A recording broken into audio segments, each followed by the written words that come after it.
आज वैशाख कृष्ण चतुर्थी है। आज 17 अप्रैल है। आज निसर्ग दत्ता महाराज का जन्मदिन है।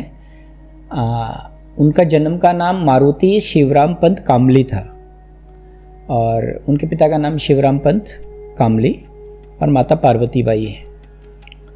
तो उनका जन्म जो है वो हनुमान जयंती के दिन हुआ था।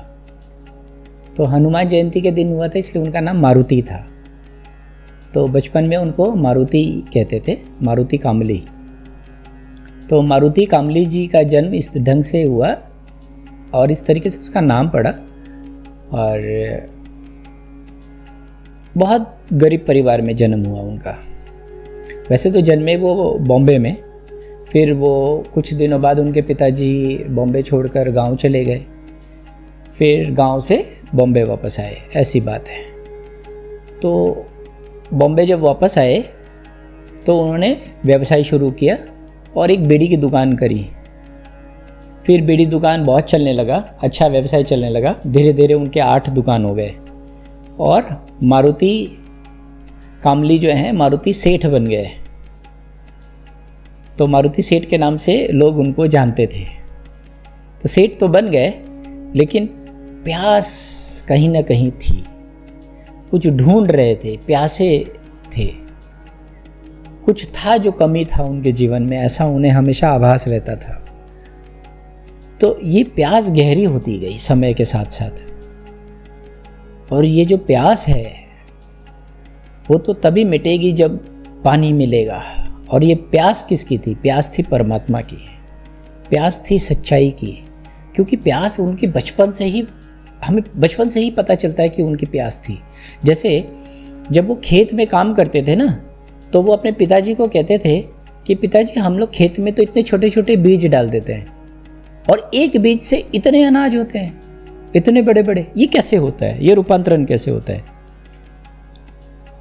तो इस तरीके के बहुत प्रश्न थे। परमात्मा कौन है? लोग कहते थे परमात्मा सर्वशक्तिशाली है, तो उनके अंदर प्रश्न उठता था, परमात्मा सर्वशक्तिशाली है तो ये लोग गरीब क्यों हैं? परमात्मा सबको परमात्मा ने बनाया है, तो इतना लेखा जोखा कैसे करता है?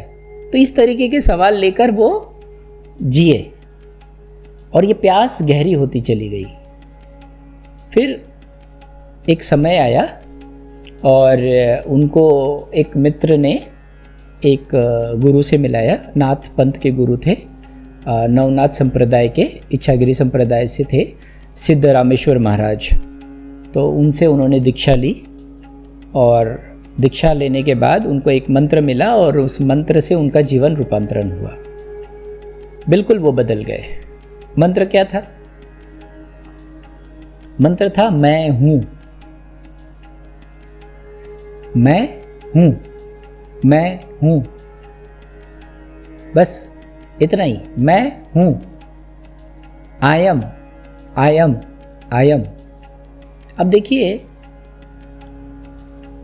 मंत्र में तो कोई दम नहीं लगता है, मैं हूं।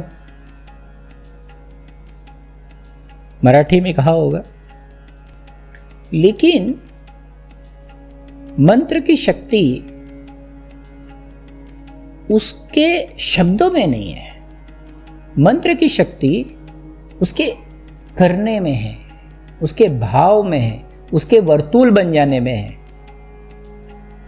आपने खाली मैकेनिकली मैं हूं करेंगे तो भी नहीं होगा। पूरे भाव से, पूरी श्रद्धा से अगर आप कुछ भी करते हैं तो वो काम करता है। ये तो हमने पहले भी देखा है। रत्नाकर जो डाकू रत्नाकर जो वाल्मीकि बने, वो कैसे बने? उनको तो मंत्र दिया था राम का, राम राम राम। फिर राम को अगर आप करेंगे तो आपको पता चलेगा राम राम राम राम राम मरा मरा मरा मरा मरा मरा शुरू हो जाता है। फिर उन्होंने मरा मरा का जाप किया एक्चुअली तो राम तो बीज मंत्र है और मरा तो कोई मंत्र हो ही नहीं सकता है। लेकिन मरा का उन्होंने जाप किया और उनके अंदर रूपांतरण आ गया। उसी तरीके से आयम आयम, मैं हूं मैं हूं मैं हूं मैं हूं मैं हूं मैं हूं मैं हूं, ये जो मैं हूं, ये मंत्र तो मिला उनको सिद्धरामेश्वर जी से, लेकिन मुझे लगता है ये उनको पता चला नानक देव से। नानक देव कहते थे कि तुम बस एक ही काम करो, सुमिरन रखो। उनके ट्रांसफॉर्मेशन का तरीका क्या था? सुमिरन। याद रखो, याद रखो। तो वो याद रखते थे 24 घंटे, मैं हूं यानी मैं हूं, मैं हूं, मैं हूं यानी मैं हूं। इस बात का बोध धीरे धीरे होने लगा उनको। वो जो कुछ भी करते हैं, नहा रहे हैं, खा रहे हैं, पी रहे हैं, चल रहे हैं, उठ रहे हैं, बैठ रहे हैं, बीड़ी बेच रहे हैं, इस बात का बोध बना हुआ है, मैं हूं। अगर बोध बन गया तो इसका मतलब क्या हुआ? आप ध्यानस्थ हो गए, आप होश से भर गए, आप 24 घंटे होश में हैं। यही तो ध्यान की परम अवस्था है। तो उस परम अवस्था को वो उपलब्ध हुए। हम इनके इतिहास भूगोल में नहीं जाते हैं, उन्होंने क्या किया, कहाँ घूमे, कहाँ फिरे। मतलब की बात यह है कि वो संबोधि को उपलब्ध हुए और जब संबोधि को उपलब्ध हो गए तो उनके पास बहुत कुछ करने को था नहीं। एक छोटी सी दुकान थी, बेड़ी की दुकान, वो चलाते थे। वो भी जब उनके 4 बच्चे थे, एक बेटा था, 3 बेटियां थी। ये जब बेटा जब बड़ा हो गया तो वो सब दुकान संभालने लगा, तो वो फ्री हो गए। तो वो जब फ्री हो गए तो वो एक छोटे से कमरे में लोगों को ज्ञान देते थे। तो उन्होंने जो कॉन्शियसनेस, जो चेतना के बारे में जो बातें बताई हैं, वो बिल्कुल वही बातें हैं जो पुराण, वेद, उपनिषद और दर्शनों में है। देखिए, जब कोई आदमी संबोधि को उपलब्ध हो जाता है तो वो एक अननोन सोर्स से जुड़ जाता है, क्योंकि वो पढ़े लिखे तो थे नहीं, तो उन्होंने तो कोई बहुत शास्त्र का अध्ययन भी नहीं किया था, लेकिन उनकी जो बातें हैं वो इतनी गहरी हैं। आप उनकी किताब एक पढ़िए, आई एम डेट। अब देखिए, आई एम का उन्होंने किया था, मैं हूं, फिर उन्होंने क्या कर दिया उसको, आई एम डेट, मैं वही हूं,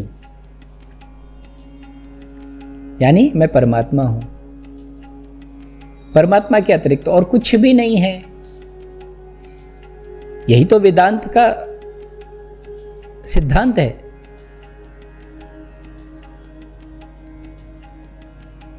तो मैं हूं, मैं वही हूं, I am date, I am date. तो वो आई एम डेट एक किताब बनी। मराठी में उन्होंने तो कहा था, क्योंकि वो तो अंग्रेजी नहीं बोल सकते थे, लेकिन एक मॉरिश फ्राईमैन वो भारत आए, वो गणेशपुरी गए हुए थे। फिर वो उनको पता चला इनके बारे में, तो इनके घर आए, इनके पास रहे, कई दिनों तक, कई महीनों तक रहे, और उन्होंने ये सारी बातें सुनी। तो वो जो संकलन था मराठी में, उसका अनुवाद किया उन्होंने अंग्रेजी में, और अंग्रेजी में अनुवाद करने के बाद तो वो विश्वविख्यात हो गए। निसर्गदत्ता महाराज को लोग पूरे अमेरिका और यूरोप में लोग जानने लगे। फिर वो बॉम्बे में जिस गली में रहते थे वहाँ तो बड़ी बड़ी गाड़ियाँ आने लग गई, और उनकी जो बातें हैं सबको पता चली, जो उन्होंने कहा था।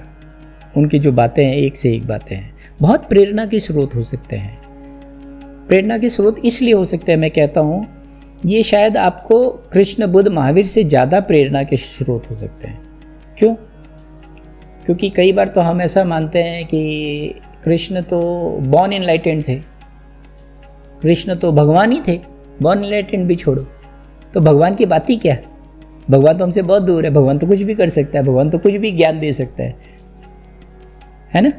बुद्ध महावीर के लिए भी, बुद्ध और महावीर तो राजा के बेटे थे, बहुत पढ़े लिखे थे, लेकिन ये बहुत ही साधारण व्यक्ति, पूरा जीवन साधारण, आखिरी दिन तक साधारण बने रहे, लेकिन उनकी भी वही बात है जो बुद्ध, महावीर और कृष्ण की है।